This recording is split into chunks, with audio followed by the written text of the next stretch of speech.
بسم الله الرحمن الرحيم.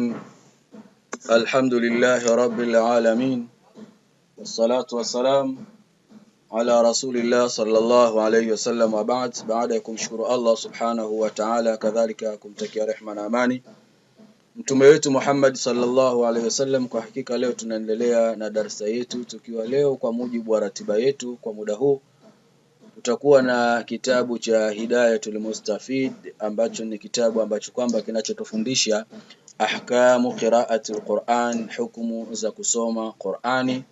Na katika darsa ambayo kwamba iliyopita tulisoma mukaddima, tulianza na mukaddima, ndio tulianza nao, ambapo katika mukaddima tulisoma taarifu ya tauhid, tajwid kama hivi. Lakini kadhalika tukaja kusoma kitu cha pili, ghayatut tajwid, yani kile kikomo kwamba utakaposoma tajwidi basi utakuwaje, au faida ya tajwid ni nini. Lakini kadhalika tukaja kusoma hukumu ya somo kama hili katika sheria ya Uislamu, hukumu yake ni nini. Tulisema kwamba annahu fardhu kifaya, kwamba kujifunza ilmu ya tajwid ni fardhu kifaya, wal amalu bihi, na kuifanyia kazi ni fardhu aini. Sasa leo biidhnillah, kwa idhini Allah subhanahu wa ta'ala, tupo na darasa mpya ambayo ni faslun fi ahkami al-isti'adhati wal basmalat, upambanuzi katika hukumu ya a'udhu billahi na bismillah. Faslun fi ahkami al-isti'adhati wal basmala, hukumu ya a'udhu billahi na bismillah, yani hukumu ya kusoma a'udhu billahi na bismillah ndani ya Qur'ani. Na tunasoma hukumu hii kwa sababu ni muhimu sana, kwa sababu Allah subhanahu wa ta'ala anasema ndani ya Qur'ani katika suratu Nahli, fa idha qara'ata al-Qur'ana fasta'idh billahi minash shaitani rajim. Pindi utakapotaka kusoma Qur'ani, basi kwanza jikinge kwa Mwenyezi Mungu kutokana na mashaitani, kutokana na shetani ambaye kwamba aliyelaaniwa au alikuwa mbali na rehema za Allah subhanahu wa ta'ala. Kwa hiyo fala budda likulli qari, ni lazima kwa kila msomaji lil Qur'ani wa kusoma Qur'ani, ni lazima aanze kisomo chake kwa a'udhu billah. Kwa hiyo jambo hili ni muhimu, kwa hiyo darasa hii ni muhimu. Naam, kama ilivyo ada tulivyosema kwamba kitabu chetu kinaenda kwa mujibu wa maswali na majibu. Kwa hiyo leo tutakuanza na swali nambari 4. Katika darasa iliyopita tulisoma swali nambari 1 ambayo ilikuwa ni taarifu ya tajwid, lakini swali namba 2 ghaya ilikuwa kikomo kile cha elimu ya tajwid, lakini swali namba 3 ilikuwa tulizungumzia ahkamu shari'i fi qira'ati hadhihi darsa, yani hukumu ya kisheria katika kusoma somo kama hili. Sasa swali namba 4 linasema hivi: idha ata al-qari'u, pindi atakapoleta msomaji, bil isti'adha, akaleta a'udhu billahi, wal basmalati, na akaleta bismillahi, was surati, na akaleta sura, fakam wajhan fiha, kuna njia ngapi ndani yake.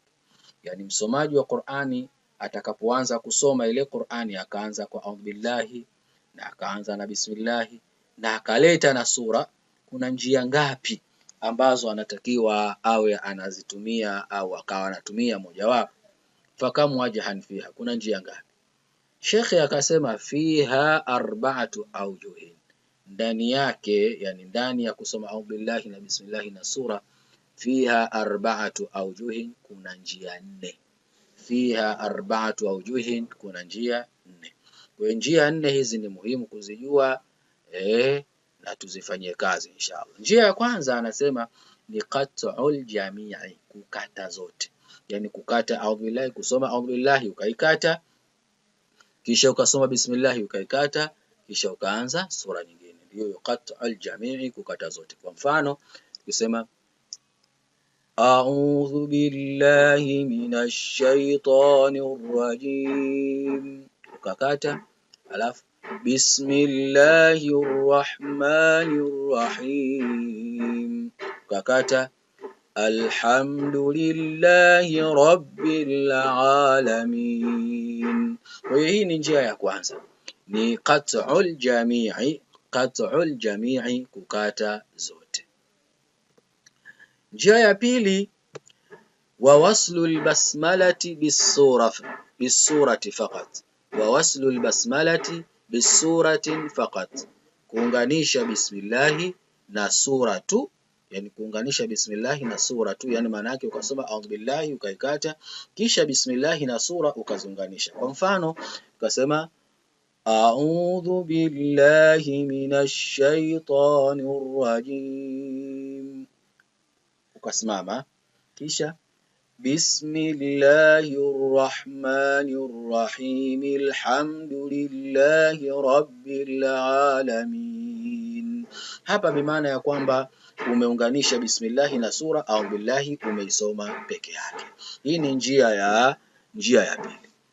Ama njia ya tatu, wa waslul isti'adhati bil basmalati faqat, wa waslul isti'adhati bil basmalati faqat, ni kuunganisha a'udhu billahi na bismillahi tu, kuunganisha a'udhu billahi na bismillahi tu, yani bimaana ya kwamba ukasoma a'udhu billahi na bismillahi kwa kuziunganisha, kisha ukasimama, kisha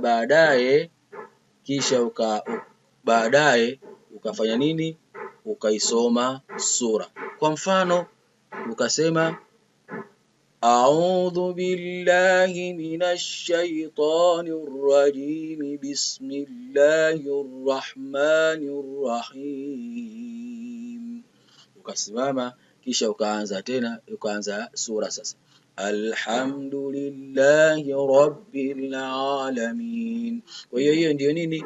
Waslul isti'adhati bil basmala, kuunganisha a'udhu billahi na bismillahi faqat tu, yani bimaana ya kwamba sura ukaisoma peke yake. Lakini kitu cha nne, wa waslul jami'i, wa waslu al jami'i ni kufanya nini? Kuunganisha zote. Wa waslul jami'i ni kuunganisha zote. Kuunganisha zote ina maana gani? Kuunganisha zote bi maana ya kwamba unaisoma a'udhu billahi ukaichanganya na bismillah na ukachanganya na sura. Kwa mfano tukasema a'udhu billahi minash shaitanir rajim bismillahir rahmanir rahim alhamdulillahi rabbil alamin. Hii ndio njia ya nne ambayo ni waslul jami', kuunganisha zote. Inshallah twende katika swali namba 5. Swali namba 5, swali namba 5 inshallah. Swali namba 5 linasema hivi: idha ata alqari'u, pindi atakapoanza msomaji, idha ata alqari'u, pindi atakapoanza msomaji, idha ata alqari'u, pindi atakapoanza msomaji, bil basmalati, akaanza na bismillahi, baina surataini, kati ya sura mbili, yani bimaana ya kwamba bismillahi ikawa kati ya sura mbili. Tunachozungumzia hapo hukumu ya bismillahi ikiwa kati ya sura mbili. Atakapoanza msomaji au atakapoileta msomaji bismillahi baina surataini, kati ya sura mbili, fakam wajhan fiha, kuna njia ngapi? Ndio shekhe anasema fiha arba'atu awjuhin, ndani yake kuna njia 4 pia. Fiha arba'atu awjuhin, ndani yake kuna njia ngapi? Kuna njia 4 pia, kama ilivyokuwa ile ya mwanzo. Lakini hii anatuambia thalathatu awjuhin jaizatun, njia 3 zinafaa. Katika hizo 4 tukazozisema, njia 3 zinafaa. Wa wahidun ghairu jaizin, na moja haifai. Wa wahidun ghairu jaizin, na moja haifai. Awalan, kwanza tunaanza na nini? Ama thalathatul jaiza, ama zile 3 zenye kufaa, ama zile 3 zenye kufaa. Fal awwalu minha, ya kwanza katika hizo ni nini? Qat'ul kulli, kuunganisha zote, yani kuunganisha mwisho wa sura bismillahi na mwanzo wa sura. Tunachokusudia hapa ni bismillahi kati ya sura mbili.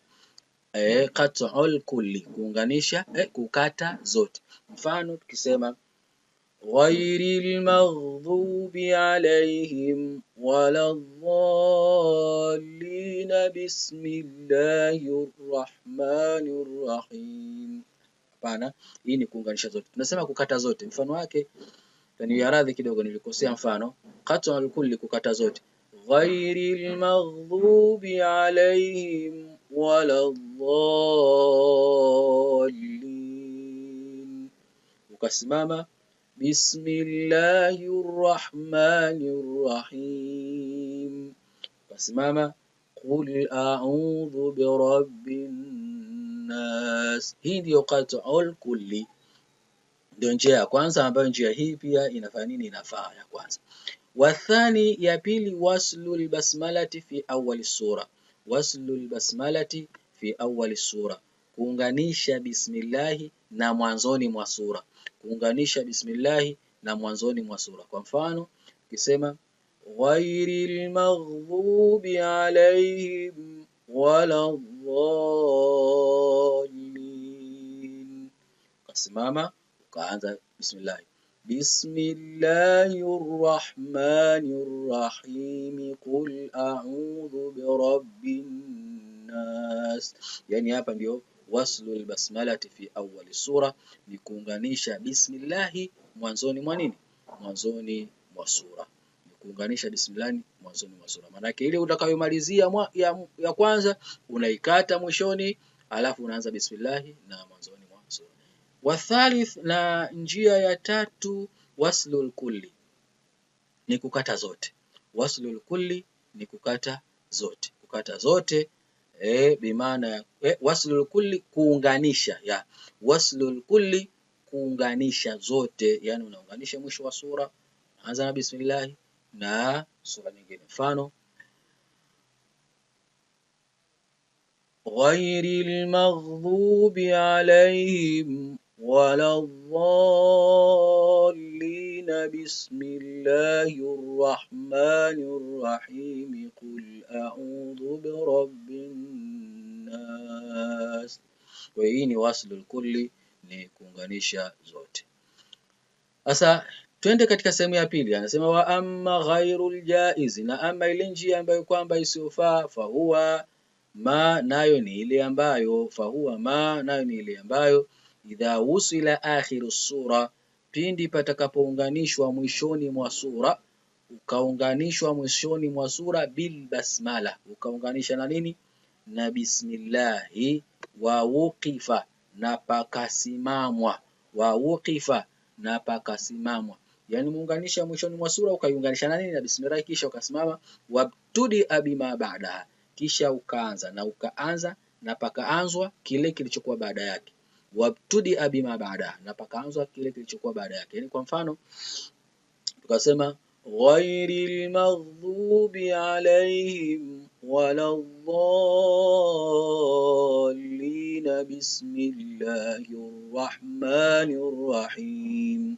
Ndio ukaunganisha mwisho wa sura na bismillah, wa uqifa, pakasimama, kisha ndio kaanza tena qul a'udhu birabbin nas.